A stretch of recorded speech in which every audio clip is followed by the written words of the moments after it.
There are people whose days started out as per normal, when out of the blue something happens that challenges everything they believe in.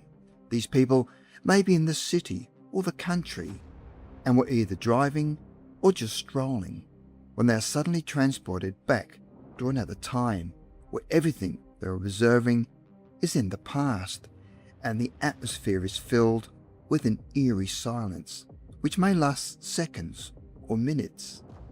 Other people may have been transported to a different state, a different country, or even a different dimension altogether. These people have experienced a glitch or a time slip.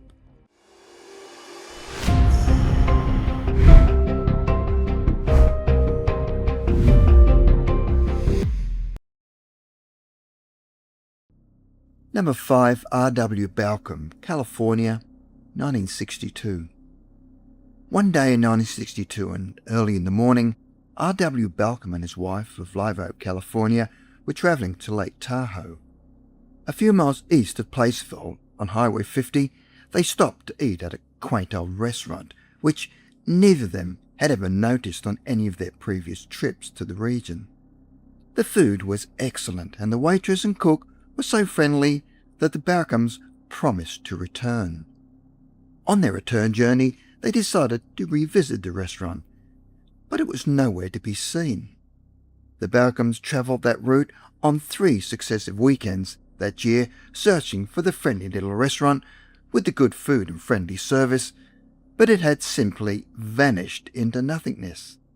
They had journeyed over Highway 50 to Lake Tahoe on many occasions, but were never able to find the little restaurant.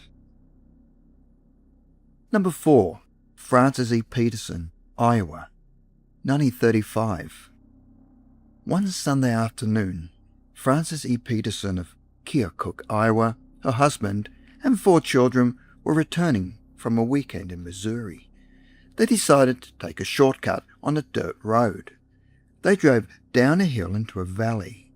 Then as they reached the fringe of the valley, they were astonished to see a well where women in sunbonnets and long full skirts covered by large aprons were drawing in a wooden pail by a winch.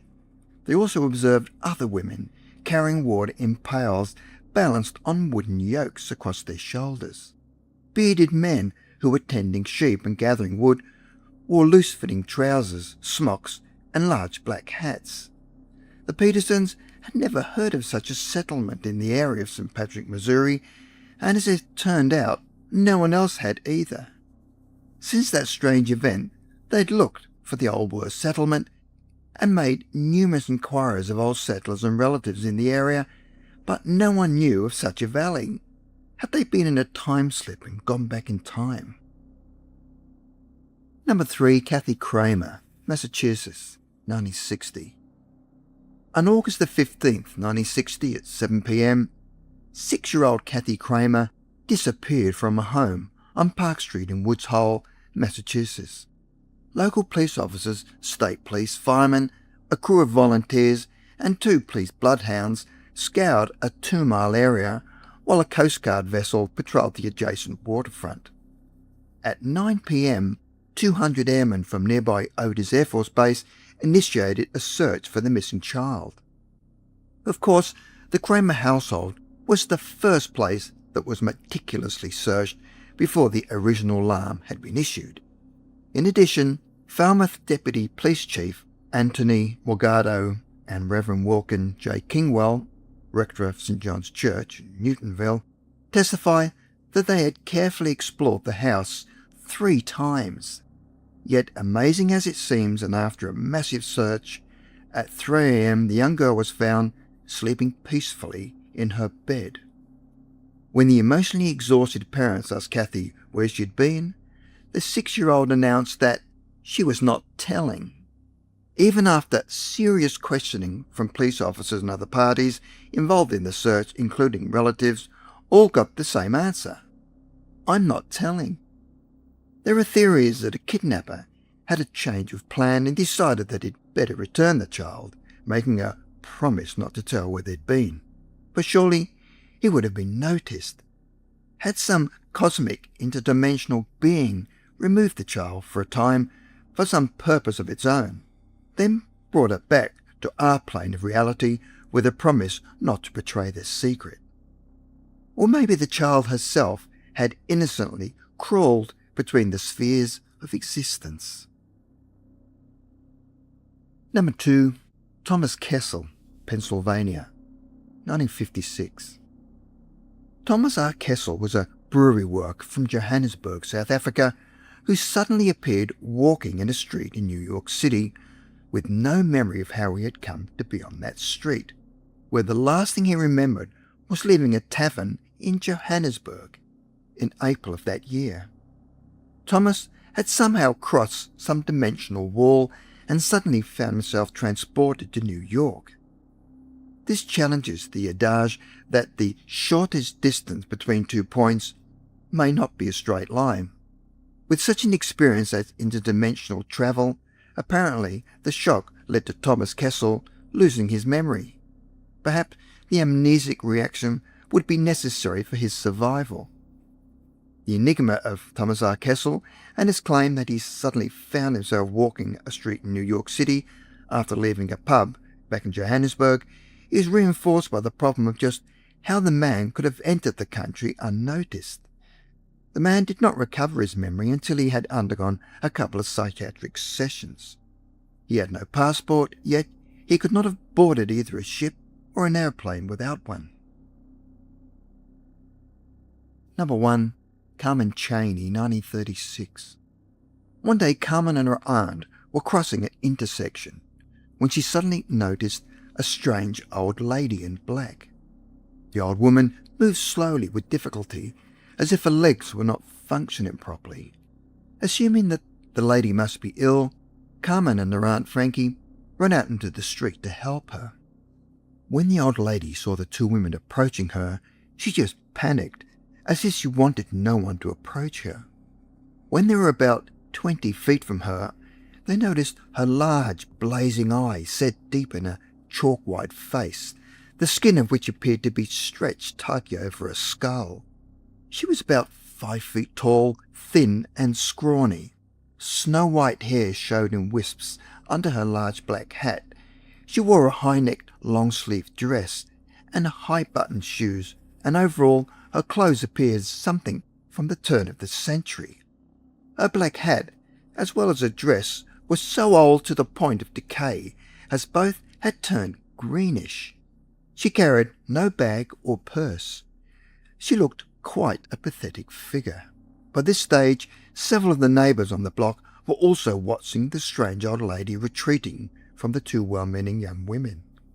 Then the old lady hobbled into an alley and looked around helplessly. As she realised that more than 30 people were now observing her bizarre behaviour. Then, as everybody was staring at her, she stopped for a brief moment and then suddenly vanished, disappearing in the blink of an eye. The many witnesses to the disappearance exchanged opinions and speculations. Police officers were even called to the scene, but because the story appeared to be unbelievable, they chose to believe that the old woman had been ill and had simply stumbled out of sight of her observers. An extensive search of the alley and the houses on either side revealed no such person of that unusual description.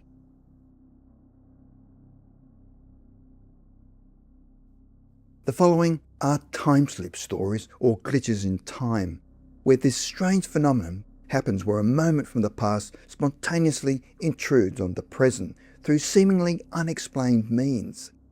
The following are 5 accounts where people came upon a glitch in the matrix. Mrs. Turrell Clark. The following incident happened to a Mrs. Turrell Clark who at the time of her experience lived in Wiseley-cum-Pireford, Surrey in southern England. The woman was on her way to evensong at a local church, Newark Abbey. As she was cycling down the road to the village church, without warning, the road appeared to become a field path along which she walked. Then, coming towards her, she could see a man who appeared to be wearing a peasant dress from the 13th century. As she approached him, he stood to one side to let her pass. At the time of the incident, Mrs. Turrell Clark was convinced that she was wearing the robes of a nun. About 1 month later, Mrs. Turrell Clarke was in the same parish church singing hymns with 11 other members of the church choir. And halfway through the singing, she saw the church change to its original structure with dirt floors, lancet windows, altar of stone, but there were no other furnishings. In the centre space, she observed brown-habited monks walking in procession and chanting the same hymn as the choir. At the same time, she knew that she herself was among a group at the rear of the church taking part in the proceedings. The whole experience was momentary, and she later made inquiries about the history of the church. She was informed that the monks that she had observed could not have come from Newark Abbey, as the monks of the time wore black habits and not brown habits. However, in later research, she found that in 1293 the monks of the Abbey of Westminster had been granted the use of the chapel and would have worn brown habits. Had Mrs. Turrell Clarke experienced a time slip, or was she experiencing a past incarnation as a nun in the 13th century? Mrs. R. Eady. The next case took place in London in 1918, where Mrs. R. Eady had been staying in Addison Buildings. The building had been converted into flats, which had formerly been an old family house. At the time of the incident, Mrs. Eady had been nursing a friend who had succumbed to the dreaded Spanish flu, which at the time was ravaging Europe. One night she was sitting on a sofa reading her book in front of the fireplace. As she was about to get up and check on her friend, the fireplace suddenly vanished in front of her, and the room then opened out into a large, high-ceilinged reception room. The room was now filled with ladies and gentlemen. The men were wearing knee-length, full-skirted coats of many colours with white knee breeches, white silk stockings with black-buckled shoes. Their hair was powdered. She also observed some men wearing three-cornered black hats. The women were exquisitely dressed in pastel-shaded satins with bodices cut low and tight with full skirts. The dresses had panels of lace in front. The hair was high and powdered. Patches and powder were worn on the face. Everyone she was observing seemed to be covered in jewels. Mrs. Eady could only stare in amazement at what was taking place in front of her. Then in a split second, it all vanished, and the room shrank to its normal size. Had Mrs. Eady suddenly entered into a time slip, showing the past opulence of a once rich family that had occupied the building? Or was she observing a residual haunting where the walls had absorbed a past energy? Jane Blakely. A woman by the name of Jane Blakely told about an unusual experience she'd had when she was a child and been taken on holiday to North Devon in southern England. They were passing through a gate near Croyd, a village on the west-facing coastline of North Devon, and Jane remarked to her parents that there was a pond just ahead. However, there was no pond ahead, but after making inquiries, found that there had once been a pond that had been dug by American forces during the Second World War, but was later filled in. Strangely, the pond that had been built and later filled in happened before Jane had even been born, and Jane had never before been to the village of Croyd and had no knowledge of the district. How did she know about the pond ever existing? Lucy Carr. In 1951, a woman by the name of Lucy Carr told of an experience she'd had in Norwich in the east coast of England. At the time of the incident, Lucy had been living in Norfolk for 2 years and had occasionally visited Norwich, but was not familiar with the city or its history. In the centre of the city of Norwich is a shopping centre called the Royal Arcade, and one late autumn afternoon Lucy decided to go for a walk in the arcade to go window shopping. She found the shops brightly lit and attractive, and was particularly interested in a shop that sold linen goods and other various items displayed in the shop window. Lucy then returned home and later that year returned to the arcade with a 13-year-old daughter with the intention of buying Christmas gifts of linen. Lucy had clearly remembered the location of the shop she had visited earlier in the year and immediately headed to where it was located, but instead of a linen shop, found a burnt-out shell. Confused, she walked away and headed towards another shop in the main street that sold similar goods. As she was about to leave the shop, she casually said to the shop assistant, "I thought your shop was in the arcade." And the assistant replied, "It was, and we were there before the war, People were burnt out by an incendiary bomb during an air raid.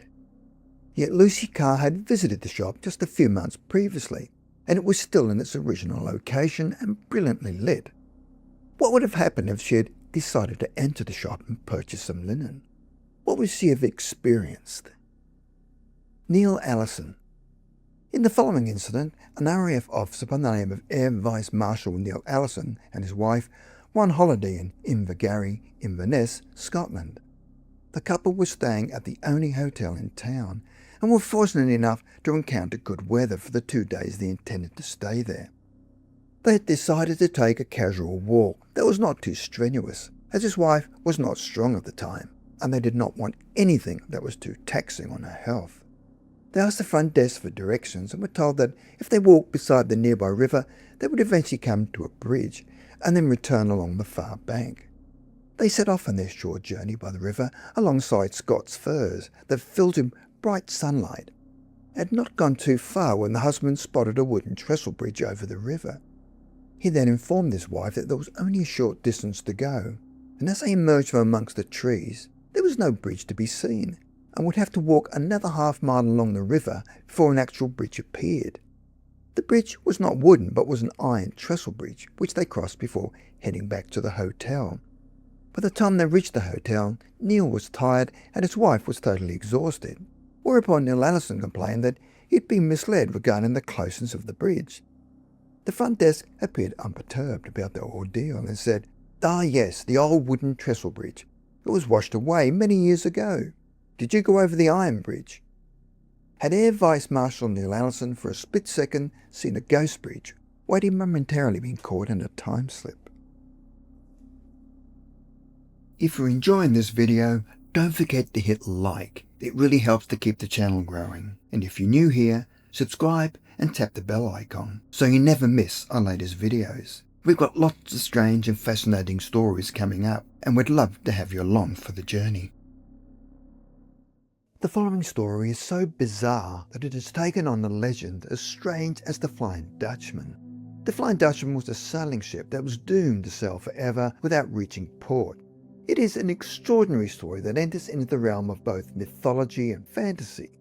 There is a little-known mystery of a train that disappeared in a tunnel between Emilia-Romagna and Lombardy on July 14, 1911. The Zanetti Railway Company in Italy had made an advertising campaign for the maiden voyage of a new tourist train consisting of the locomotive and 3 luxurious wagons which would take passengers from the capital of Milan, passing through the spectacular views of Lazio, Umbria, Tuscany, Emilia-Romagna and Lombardy. Between Emilia and Lombardy, the train had to go through a tunnel that was 1 kilometre long, which at the time was considered the longest tunnel ever dug in a mountain. For its maiden voyage, the Zanetti Railway Company had selected 100 passengers from the local upper class and members of some families of the railway company. 6 employees accompanied them, including train drivers and onboard staff. The train moved slowly along its route to allow the passengers to enjoy the view while being entertained by classical musicians along with exotic food and glasses of champagne. Initially, everything went well, and within a few hours the train arrived at the tunnel. There was a small crowd both at the entrance and at the exit to see the new train go through the long tunnel. The train then entered into the darkness of the mountain, and strangely, it was never seen again. The small crowd waiting at the other end never saw it come out. Everyone was totally confused and bewildered, and eventually called the police. The police then entered the tunnel, believing the train had simply broken down. In the darkness of the tunnel, they suddenly came upon 2 passengers in a state of shock, but there was no trace of the train, the other passengers, or any sign of an accident. Staff of the railway company inspected the tunnel, but they also found no remains of the train and its remaining passengers. The 2 confused and shocked passengers that were found wandering in the tunnel were interviewed a few days later after they had managed to compose themselves. One of them made the following statement: "I heard a strange hum shortly before the entrance to the tunnel. Then a strange white fog had arisen that seemed to wind around the train that was literally swallowed up inside." He said it was a horrible experience, despite being able to save myself along with another passenger by jumping from one of the few railway carriages just before the locomotive travelled further into the tunnel. We both crashed on hard ground, and this is the last thing I remember of what happened. Fearing another disappearance or accident, that particular section of the railway was closed, and the Zanetti Railway Company attempted to cover up the incident as they did not want the reputation or credibility of the company to be put at risk. Over a long period of time, the brand new Zanetti Company tourist train's disappearance, along with its 104 passengers, was forgotten in the mists of time. But there is still the question as to what happened to the train and its passengers. If the passengers had been poor folk, it would have come as no surprise if the authorities had made no effort to find them. However, the passengers were from the upper middle class, so how is it possible that the newspapers and other wealthy relatives and friends would have let matters rest? And how does an entire train simply vanish into thin air? 10 years after the incident, a relative of one of the missing passengers came upon bizarre writings in a medieval chronicle of the Medina monastery. It told of a satanic metal chariot, along with black smoke, followed by 3 other, smaller ones. From these chariots came 3 servants of the devil who were beardless and dressed in strange black robes. The 3 servants of the devil began knocking on the door of the monastery, asking to enter, but the strong bolts, through the intercession of the Blessed Virgin Mary, invoked by the prayers of the monks, prevented the sacrilege. Is it possible that the missing train and passengers had somehow travelled back to the Middle Ages, and the language that was used in the writing was their explanation and description for that period in time? In another strange twist, it appears that the manuscript along with the chronicles were destroyed during the Messina earthquake in 1908, which would be questioned by many cynics. In August 1992, a Ukrainian newspaper published an article, Ghost Train on the Roads of Ukraine, which said a ghost of 3 carriages appeared at the intersection of the duty officer Elena Spiridonova Shebres. The train with the curtains tightly closed, the doors open, and the empty cockpit moved absolutely silently, crushing the chickens that walked along the street. It appears that from time to time a phantom train appeared for a few moments at the level crossing near the village of Zavelichi in Poltava, Ukraine. The chairman of the Commission for the Study of Anomalous Phenomena at the Ukrainian Academy of Sciences, Vasily Levshaty, had been studying the apparitions for some time. Levshaty proposed that the ghost train was the infamous Zanetti, who was somehow able to travel not only in space but also in time. Levshaty claimed to have found documents and testimonies of a famous Mexican psychiatrist in Mexico City named Jose Saxeno, who claimed that in the 1800s 104 Italians had been interned in the local psychiatric hospital. The Italians were bad-tempered, unfriendly, and confused, who claimed to have arrived in Mexico City by train that had departed from Rome. Over time, some of the 104 passengers eventually integrated into their new environment, while others went insane and remained in the asylum. However, the train was never found. To make this story more crazier, there is a testimony left by Peter Ustimenko, a signalman at the railway crossing near Baklava, Crimea. In October 1955, Ustimenko wrote to the Russian writer called Nikolai Chechastin. He describes an incident very similar to other eyewitness reports. I rubbed my eyes. I thought it looked like trains couldn't go without rails. Instead, a steam locomotive and 3 passenger caravans. But the locomotive and the entire train are not ours. They seem pre-war, or perhaps even previous. Travelling without lights from the side of Mount Gasfoot along the trajectory of the former railway. I even ran to the spot. No trace, no crushed tufts of grass. Well, pure ghost, a damn thing. So I thought, oh, it's not good. It can create problems. Over the years, there have been many other sightings in other countries, including a pre-war train with 3 carriages in tow which moved as if it were floating without drivers. The windows are curtained and closed with open doors. It would appear at night and then suddenly vanish. Village from the past. In 1993, Alf and Eileen Roberts were on holiday in southwest England and had been staying at a hotel in Dunster in Somerset. They decided to drive down to Devon for the day, and shortly before heading back to their hotel around 7:30 p.m. in the evening, they realised they were lost and suddenly found themselves in a village that they had not previously visited. They decided to pull over to the side of the road at the top of the village and check the map for directions. But then something caught their attention. As I looked across at a small park, I noticed a polished wooden sign that said Best Kept Village in Bampton, 1976. The wooden sign on the green was surrounded by old buildings with window boxes, and everything was surrounded by beautiful flowers and flower baskets, where everything was a blaze of colour. The couple eventually found their way out of the village to make their way back to the hotel in Dunster. Although they had never intended to visit the picturesque village of Bampton, they saw it as serendipitous, so the following day they decided to return to this pretty hamlet and take photos, as they were so impressed with its beauty.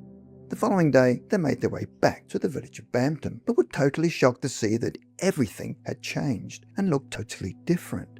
They then drove to where they saw the beautiful flower arrangement around the wooden sign and wooden window boxes. As they reached the location, there was nothing to be seen, and there were no flowers or flower baskets whatsoever, and the sign that read Best Kept Town 1976 had simply vanished. They knew they were in the right village because all the other buildings were the same. They came to the weirdest of conclusions that it was the same village but a different time. They were now unsettled by what they'd encountered, and then had other strange thoughts and impressions from the day before, where Alf claimed that, as they were looking at the map, he had inadvertently dropped a cigarette on the map and it left a burn mark. When he later checked the map, he found there was no burn hole, and for all intents and purposes the incident had never happened, and it was as if he had never dropped his cigarette. They also recall that as they were driving through the village the previous day, time appeared to stand still, and there was no sign of any people, and there was a deathly silence. When they arrived in the village, they remembered checking their watches, which showed that the time was 7:30 p.m, and as they left, he again checked their watches and found that the time was still showing 7:30 p.m. It was as if the couple had never even entered the village. Later, when they decided to seek out more information about the history of the small village, they found that it had indeed won an award for Best Kept Village. But the award was not in 1983 when they arrived, but the award for Best Kept Village was won in 1976, exactly what was written on the wooden sign. There appears no doubt that the couple had somehow entered a time slip, and for a short period of time they'd been transported back to the year 1976. Another reality. In 1934, a woman by the name of Miriam Golding had the most bizarre incident after she entered an elevator with a fiancé in Chicago. There were so many people in the elevator, and when the doors opened, Miriam had inadvertently got out at the wrong floor. But because the elevator was so crowded, she found she could not push her way back in, and figured she would have to wait for the next one. But this was when things went completely awry for Miriam Golding.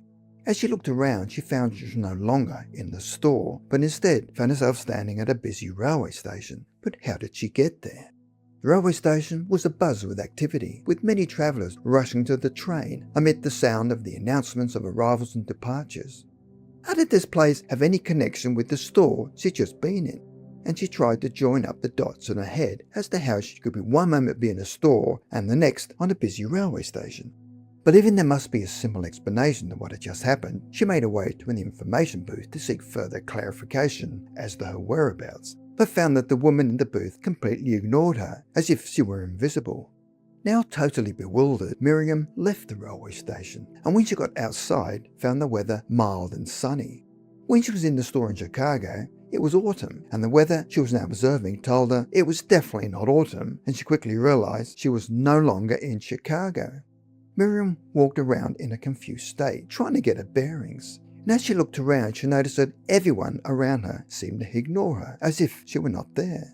Just like the woman at the information booth on the station. Then she came upon a young man standing at the sidewalk, looking as confused as she was, and decided to approach him, and to her surprise found that he was able to see her, unlike everybody else around her. The young man seemed equally relieved that he was visible to Miriam, and smiled, saying, "I guess you're a bit lost too." Miriam and the young man walked together down the street, bewildered by their whereabouts. The young man then told Miriam what had happened to him.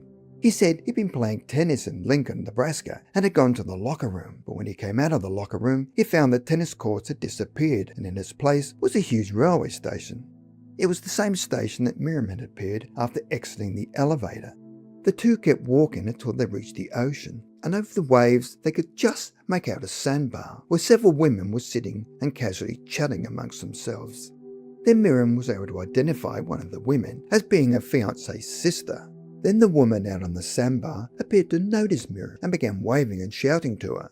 The young man attempted to swim out to the sandbar, which appeared to be only a short distance away, and even though he considered himself a good swimmer, no matter how hard he tried, he made no progress in reaching the sandbar and returned to the shore frustrated. But as he looked back, the sandbar suddenly vanished into thin air. Miriam then closed her eyes in exhaustion and disappointment. Now exhausted, she was suddenly overcome by the sensation of floating through space. After appearing to hover in darkness, she suddenly opened her eyes and found herself sitting on a stool in a music store back in Chicago, which seemed to be in the process of closing for the night. Miriam figured that she'd been there for at least several hours. Disoriented, Miriam looked around for her fiancé, but could not find him, and decided to head back to his home. When she arrived, her fiancé was noticeably relieved and explained that he had lost her in the store and had waited for her to come to the right floor before deciding to go home. Bizarrely, the fiancé's sister, who Miriam had seen on the mysterious sandbar, claimed that she had seen Miriam in town and had even called out to her, but figured she'd been too absorbed talking to a young man and hadn't noticed her. So where had Miriam been, and why should she see the fiancé's sister on a sandbar while the sister had seen her in town? But they could not reach across to communicate. Why did they appear to be separated by a strange barrier? And what became of the young man? Had Miriam entered into another reality or another dimension? Had Miriam simply had some sort of blackout outside of the elevator and had somehow hallucinated the strange series of events? Time travel appears to be beyond our comprehension, yet many people have had unusual time-slip experiences. Maybe time is easier to get around than you think. However, most cases of time slips have happened without the individual being in control, as it seems to be spontaneous.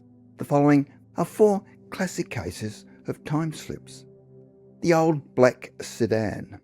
This following case of a time slip happened to a woman called Lynn Travers in Australia in 1997. Lynn lived in a small outback town and was driving towards the main intersection of the town when suddenly she felt a change in the air. It wasn't like the weather had just turned chilly all of a sudden, but a change like a shift in the atmosphere, and the air felt denser somehow. As she slowed down at the intersection, she seemed to be suddenly transported back in time to around the 1950s. The road was not sealed and was now dirt. The trees were no longer there, and coming towards her to cross the intersection was an old black car that looked like a Vanguard or possibly an FJ Holden, which was an Australian car built in the 1950s. As the car passed the intersection, the driver was looking back at her in total astonishment before he accelerated. From what she could see, he was dressed in clothes that looked to be from the 1950s and was wearing a hat that was typical for that period.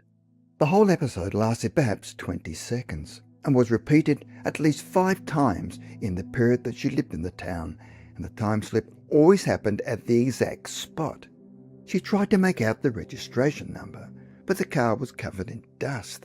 Lynn wonders if there is someone out there who may still be alive who remembers seeing a strange sight at the intersection back in the 50s of a weird car and a wide-eyed woman looking equally astonished at the wheel.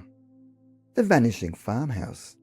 The next story also takes place in Australia, and although it appears to be a time slip, it could also be a case of slipping into a parallel dimension. In the summer of 1994, Suzanne Gilmore, her husband and 12-year-old son were transporting some wheat and were outside Molong, which is a small town in the central west region of New South Wales, Australia.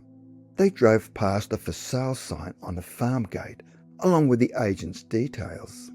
On the return journey, they decided to stop and check out the old house that was for sale. They climbed through the fence and walked up the circle-shaped drive to have a closer look at the house. They could see through the windows and found that the old house was abandoned. When they returned home, they decided to call the agent and get further details about the property, as they liked the look of it and were interested in purchasing it. However, the agent had no idea what they were talking about and insisted that he had no properties for sale on that road. A week later, Suzanne and her husband returned to Molong to have another look at the old farmhouse. They drove up and down the whole road until they were almost to the next town. All they could recognise was a water tank on the hill, a creek, and some trees where the house had once stood.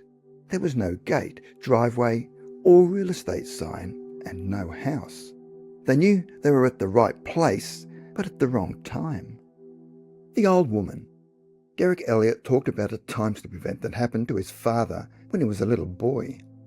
At the time of the incident, his father was a taxi driver in Glasgow, Scotland. One day in the late 1960s, Derek's father was driving in the north of the city along Mary Hall Road near Queen's Cross, which was one of the older parts of the town. Derek said that one moment his father was in the present with cars, buses, tarmac roads and modern clothing, and the next moment he was in an earlier period. It looked to be pre-Victorian, given the clothes he described that people were wearing, along with horses, the rough road, smaller buildings, and people wearing much rougher and older clothes, and bonnets, etc. The time slip lasted about as long as it took him to be aware of what was happening, and suddenly it all vanished and he was back in the present. Derek reported a similar experience himself in the 1980s, when he and his wife were on a driving holiday in the North York Moors in the northeastern Yorkshire, England. They'd driven to a tiny coastal village called Staithes, which had a steep, winding and narrowing road down to the harbour, with the entrance to the houses a narrow footway at a high level of 3 or 4 feet.